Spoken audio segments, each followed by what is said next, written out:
Hello everybody, this is Tip Top MTG here today with another Magic the Gathering video. In today's video, I am going to be looking at all of the spoilers that have come out today being April 1st for Strixhaven School of Mages. So yeah, we've had a lot of spoilers today. I put all of them into this list. I'm going to kind of read them out to you, tell you what I think about them, where they're going to see an impact, and we're just going to jump into this because the last couple of videos have been about 40 minutes long.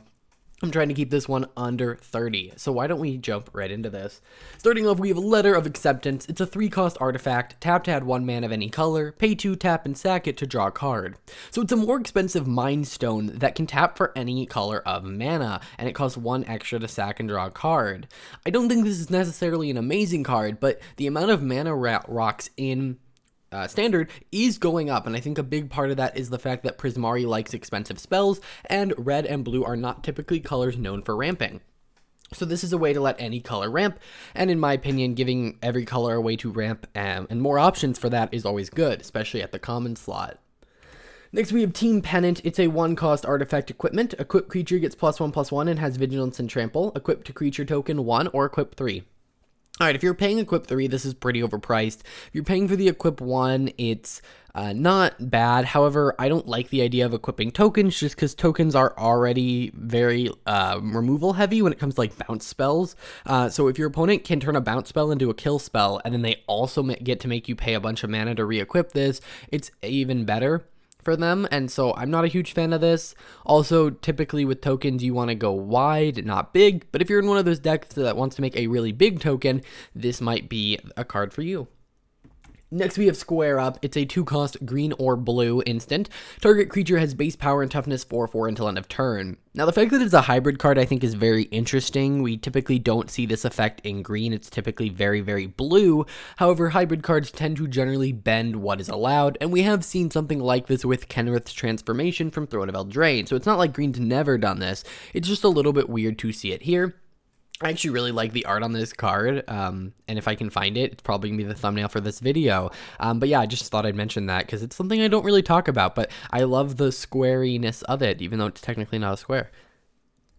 Next, we have Serpentine Curve. It's a 4-cost blue sorcery. Create a 0/0 green and blue fractal creature token. Put X +1/+1 counters on it, where X is 1 plus the total number of instant and sorcery cards you own in exile and in your graveyard.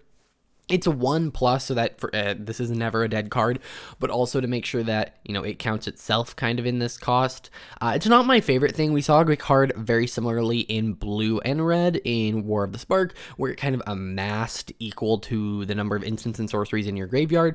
This counts exile, which I think will do a lot more. Could be maybe interesting with Foretell, if you can get a bunch of Foretell instants. However, I don't actually think that works. Never mind, now that I'm thinking about it, because they have to be face up.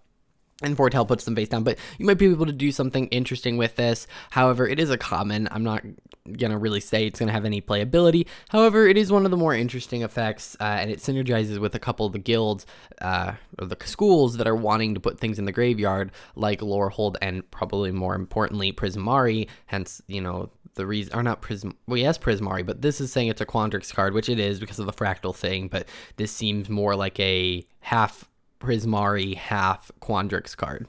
Because Quandrix, if you haven't figured it out, each set guild kind of has a theme, and it's supposed to rely on the 2 colors, what they do differently from each other, and then combine them. So for instance, in Lorehold, red likes to discard, white likes to bring things out of the graveyard. Boom, you have self-mill kind of caring about your graveyard.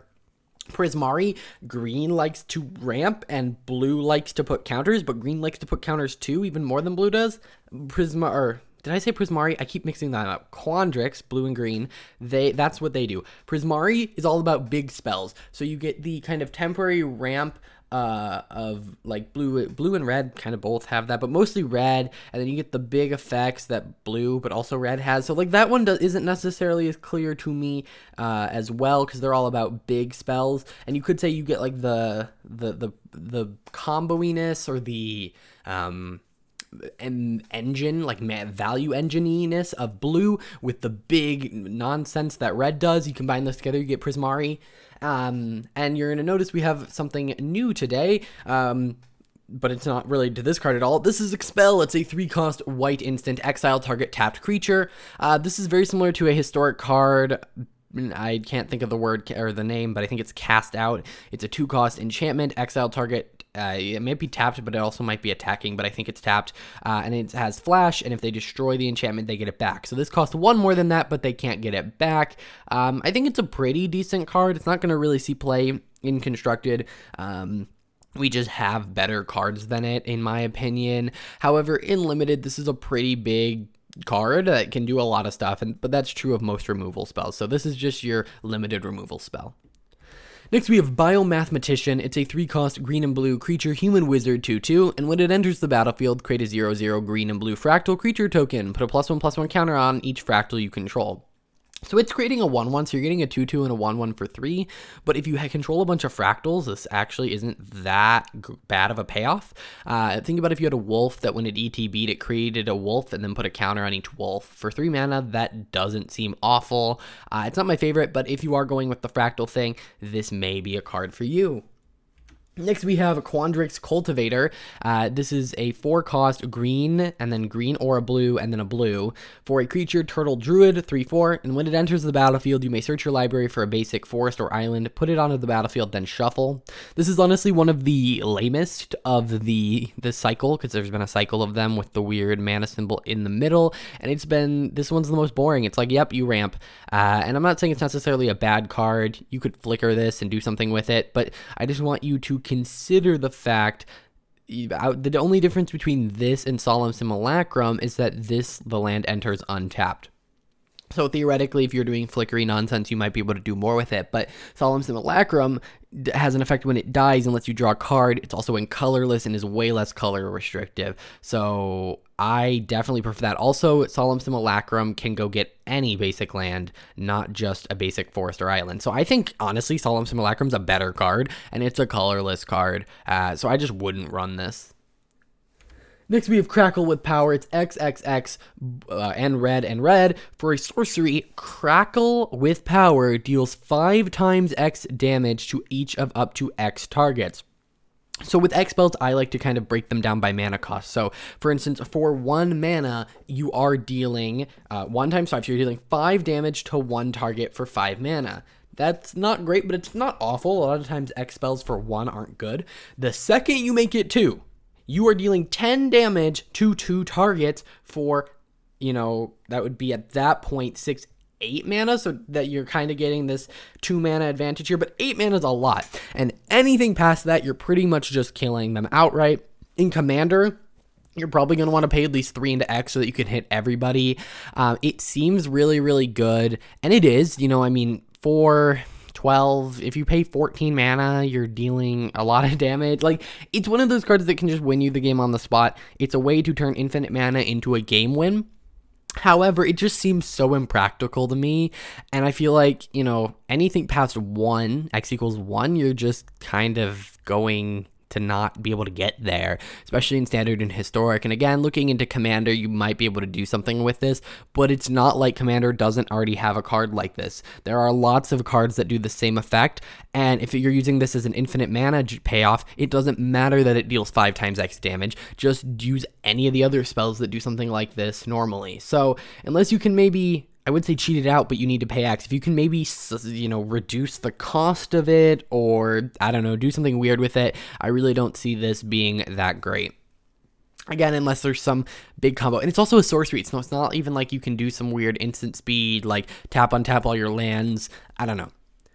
Next, we have Decisive Denial. It's a 2-cost Simic or Quandrix, whatever, if you want to talk Ravnican guilds or Strixhaven colleges. Instant, and you choose 1. Target creature you control fights target creature you don't. So 2-cost instant fight, not bad. Counter target non-creature spell unless its controller pays 3. Pretty good. You're going to counter something if it's a non-creature spell, and if it's a creature, it's going to ETB and then fight. Not bad at all. Next, we have Secret Rendivis. Oh my gosh, I can't speak today. Whatever. 3-cost white sorcery. You and target opponent each draw 3 cards. So in Standard and Historic and any 1v1 format, pretty bad unless you're shutting off your opponent's card draw with something like Narset or Hullbreacher or something like that. But if you're using those cards, you're in blue, so just use a better card. In Commander, I could see this being kind of interesting. It does say target opponent, so for something like Two-Headed Giant, which I know a lot of local game stores do for like pre-release, this would be really good in Two-Headed Giant, but it says target opponent, so it has to be an actual enemy. And so in Commander, this could be a really interesting card in my opinion. You are not only getting to cycle through your deck, not even cycle, just draw, but you can kind of become a buddy with someone, and then you're probably not going to use those 3 cards they just drew against you. So I think white may start running this in decks that are more political, but if there's a white deck that is very quickly going to become the arch enemy, this is going to be a card that isn't that useful. So I think it really depends on the deck you're running, whether this is something viable in Commander. Next, we have a Devastating Mastery. So this is the, I believe, final one of the Mastery cycle, where it's essentially you can pay a cheaper cost, and if you do, your opponent gets a benefit. So it is a white, and 2 generic for a sorcery, and it says destroy all non-land permanents. But you can also just pay 4 mana, and if you pay 4 mana, your opponent gets to choose 2 non-land permanents they control and return them to their owner's hand. So the idea is they save their best 2 things and put them in their hand, and then have to recast them. Alright, so we have, I don't remember the name of the card, a modal double face card from Zendikar Rising. It's like a 9-drop, destroy all non-land permanents, and it has a land on the back. That card's not bad because, yes, it's an expensive card, but it's not a dead card, because if you draw it and you don't need to either board wipe or you don't have 9 mana, you can just play it as a land. This one is similar, but instead it's saying, hey, you're putting this in here because you want to destroy all non-land permanents, but in a worst case scenario, you can just cast this as a 4-cost board wipe. And yes, your opponent is technically saving more creatures than you are. But I think that the fact that this can be kind of like oops, I need to actually do this now. I would have loved to have done it later for its full effect, but I can do it now at least to save myself.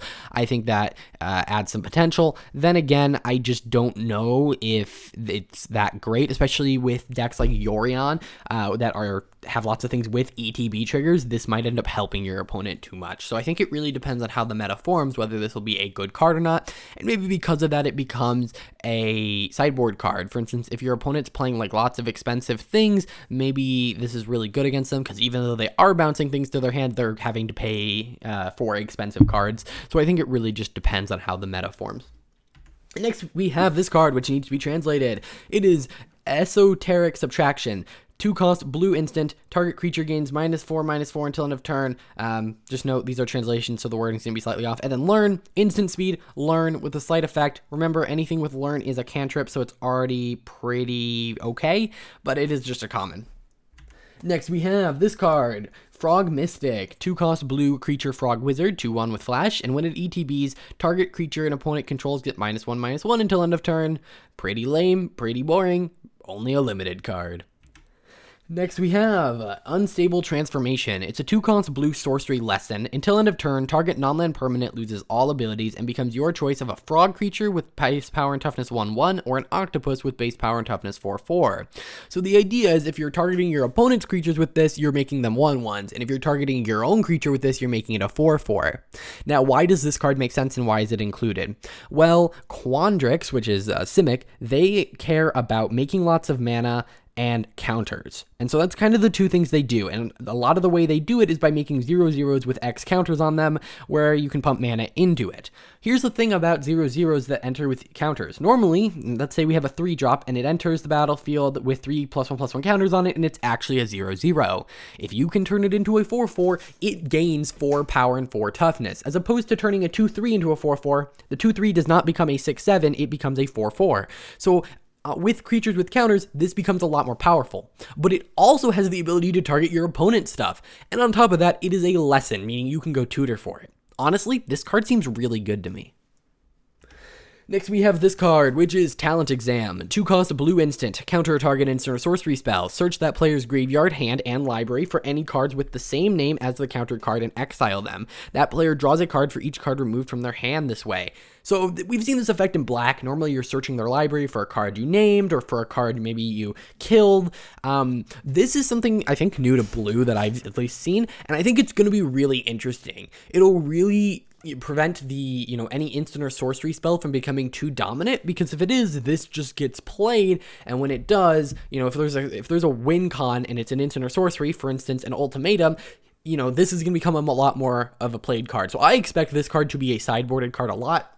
For instance, against Sultai Ultimatums, you just leave 2 mana open always, and then whenever they cast it, you counter it and remove all the ultimatums from their deck, and they're in a pretty rough spot after that. So I think this card will definitely see at least sideboard play.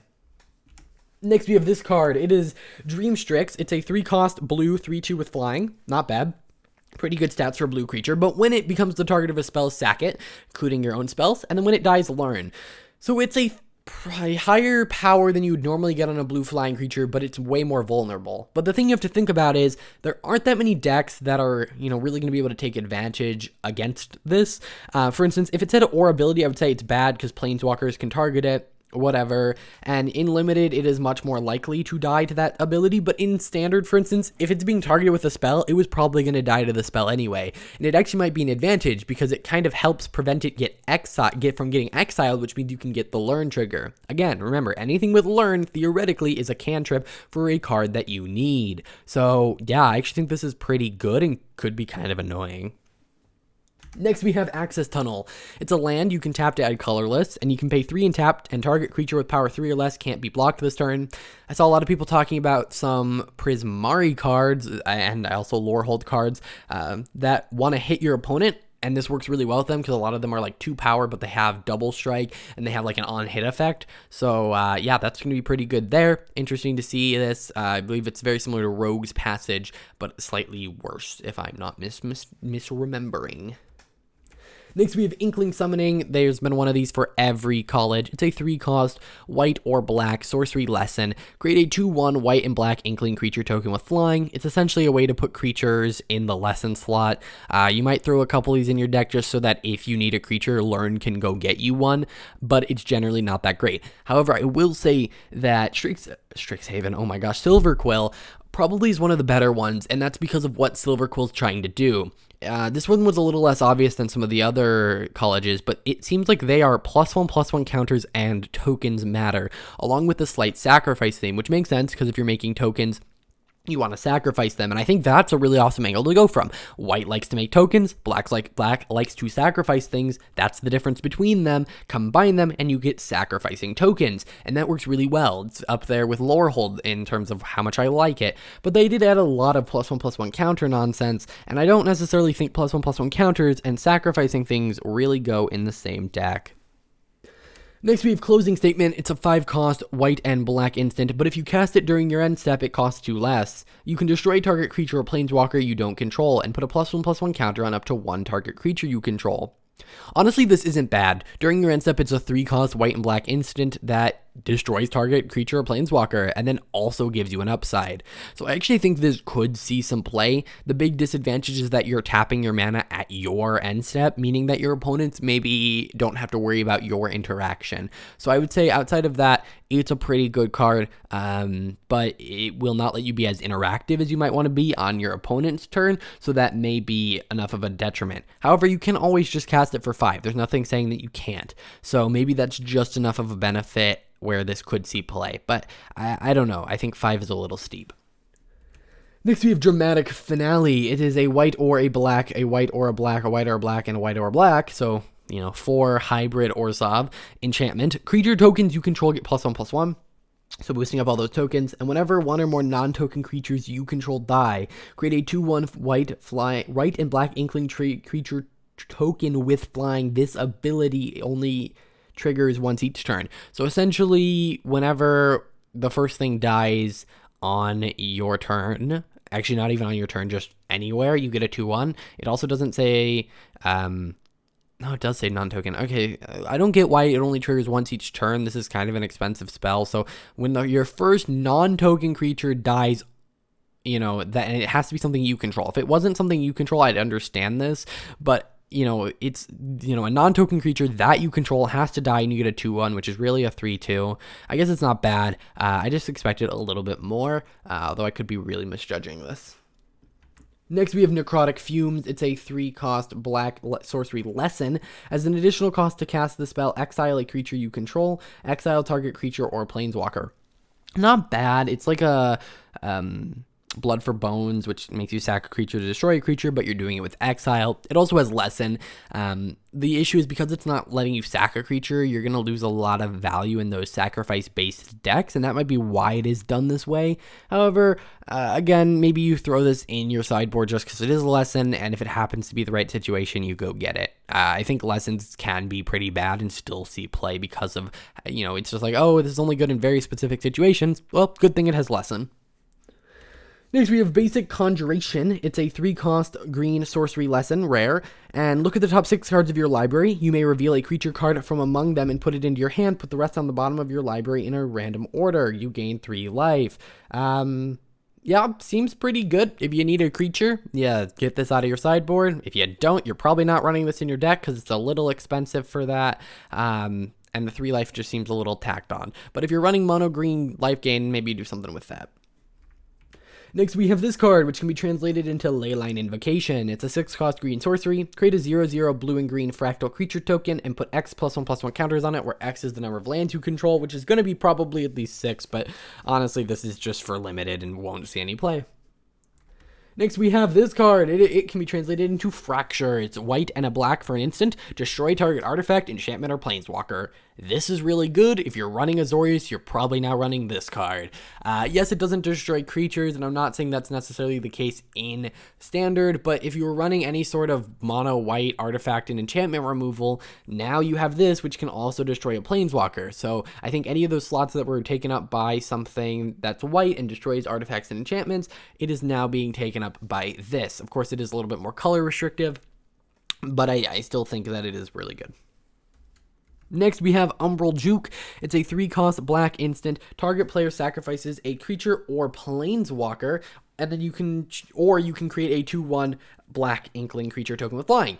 I like that. If your opponents aren't playing creatures, you can just turn this into a creature, and if your opponents are playing creature, you make them sacrifice it or their planeswalker. I actually really like how modal this one is and think it's pretty good. I mean, that's the issue. If you're running lots of creature removal and your opponent isn't running creatures, you often have dead cards. And if you're running, if your opponents are running creatures and you're not running enough removal, you are probably going to die. So this is a card that can really function as both.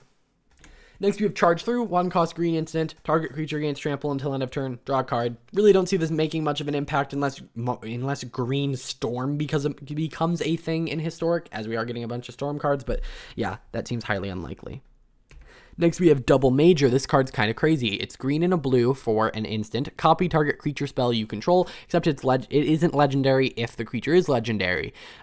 This is a little bit different than your typical copy target creature. You actually have to copy the spell, which is why it is so cheap for what it does, because not only do you have to be able to play the creature, you also have to be able to pay 2 mana. And the big difference is, if you're just copying the creature, you can play the creature on turn 3 and then copy it on turn 4. But this requires you to have the mana to copy it the turn you play it, which somewhat limits it. But the fact that you can get copies of, legendary creatures is pretty crazy. Next, we have Show Confidence. It's a 2-cost white instant. Whenever you cast a spell, copy it for each other instant or sorcery spell you've cast this turn. That's crazy with Magecraft. You may choose new targets for the copy. Put a +1/+1 counter on target creature. It gains vigilance until end of turn. Really cool. I doubt we're going to see white Storm in Standard, but this would be a way to do it. It essentially has Storm, so except it doesn't care about other types of spells. It only cares about instants and sorceries, and it's only ones you've cast. So not as good as Storm, but still pretty good. Next, we have Fuming Effigy. It's a 4-cost red creature spirit for 3, and whenever one or more cards leave your graveyard, it deals 1 damage to each opponent. This is a lore hold card. They care about things going into their graveyard and leaving it. It's there for limited. Next, we have Essence Infusion, 2-cost black sorcery. Put 2 +1/+1 counters on target creature. It gains lifelink until end of turn. Interesting, but again, kind of just a boring limited card. Next, we have Soothsayer Adept. It's a 2-cost blue creature merfolk wizard, 1/3. You can pay 2 and tap to draw a card, then discard a card. I think we see these in every set. We had Teferi's Protege, which is almost this exact card. So yeah, nothing impressive here. We kind of went on the unimpressive streak. Tome Shredder, 3-cost red creature wolf, 2/2 with haste. That's not bad. Tap, exile an instant or sorcery card from your graveyard, put a +1/+1 counter on it. If it didn't require you to tap and maybe was a mana instead, I would say this was really, really good. But in those mono red decks, you're not really going to be having the time to just say, oh, my creature is just taking a turn off, to do this. So I just don't think it'll see play there. Although they do, maybe you see this in like a burn style of deck where you are putting lots of instants and sorceries into the graveyard, but it seems unlikely. Next, we have Pilgrim of the Ages. It's a 3-cost white creature spirit, and when it enters the battlefield, you may search your library for a basic plains card, reveal it, put it into your hand, then shuffle. Then you can pay 6 and return it from your graveyard to your hand, which is a creature leaving your graveyard. Lorehold likes that. It also then lets you go get another plains. Very expensive. It's clearly there for limited. Again, we're on this limited streak here, and that's what's going to happen, because for those of you who don't know, tomorrow is the last day of normal spoilers, and then we move into commander spoilers, which I will also be covering. Either way, we have Bookworm. It's an 8-cost green 7/7 trample worm. And when an ETBs gain 3 life and draw a card, and then you can pay 3 and put Bookworm from your graveyard into your library, third from the top. It's dying, but it's actually going to your library, which is kind of, the library where books are. Get it? It's okay. It's not going to see any standard or competitive play. It's way too expensive for that. But in limited, this could be a pretty big thing. I mean, it's a big creature that's going to draw you a card, gain you life to keep you in the game, and then when it does die, you can just keep bringing it back. So yeah, unlimited, this seems like a bomb. Next, we have Mentor's Guidance, 3-cost blue sorcery. Whenever you cast this spell, copy it for if you control a planeswalker, cleric, druid, shaman, warlock, or wizard. So in limited, copy it. You get 2 of them, which means you get 2 magecraft triggers. Scry 1, then draw a card. If you're not doing that, multiple choice is literally just a better card, the Art of Which is in the back. I believe that you can pay 2 mana and do the same exact effect. It's okay to set off magecraft triggers in limited. That seems pretty good, but outside of that, it's not really going to do much. Next, we have Mascot Interception. It's a 4-cost red sorcery. This spell costs 3 less to cast if it targets a creature token. And then gain control of target creature until end of turn. Untap that creature. It gets +2/+0 and gains haste until end of turn. Slightly more expensive, Act of Treason. These effects really are too expensive for anything in standard or historic. But it's interesting to see it care about intercepting tokens. This is the second card we've seen where you want to boost up a creature or cares about tokens being boosted up. So that's kind of interesting. Next, we have Novice Deceptor. It's a 4-cost black creature troll warlock, 3/3. Pay 1, sacrifice another creature, put a +1/+1 counter on target creature, activate only as a sorcery. Kind of just filler, limited stuff. Next, we have Detention Vortex. It's a white enchantment aura, enchant non-land permanent, and it can't attack or block, and its activated abilities can't be activated. That is about 2 mana too cheap for that effect, so it has a downside. Pay 3, destroy it, only your opponents may activate this, and only as a sorcery. I want my removal to work. I get that this is going to be a very limited solution, and that's the idea of it, but I'd rather just pay 1 or 2 more and just keep it tapped down. I don't want a removal spell that's only going to last a couple turns. Maybe if it said, you get to draw a card, so then it's a difficult decision for your opponent. It's like, oh, do I release my creature and let them kind of replace the card, or do I leave it tapped down and not give them more fuel? I think that could have been kind of interesting, and maybe you would have had to increase the cost of it, but yeah, I just don't think it's that great. Next, we have Mascot Exhibition. It's a 7-cost colorless sorcery lesson. Create a 2/1 white and black inkling creature token with flying, a 3/2 red and white spirit creature token, and a 4/4 blue and red. So you're creating a bunch of tokens. You are getting 9 power for 7 mana. It's way too expensive. Not going to see play. Not a big enough payoff. Compare this to Ugin, who is a whole 1 mana more, and tell me which one you prefer. It is a lesson, which does give it a little bit of an advantage where you can maybe put one of these in your sideboard, and then if you get to the point in the game where you're just running out of fuel and you just have a bunch of mana, maybe you do something with that. So that is the big advantage it has here, is that Ugin has to be in your deck. This doesn't. And so because of that, it might see play, but it just seems a little underwhelming to me.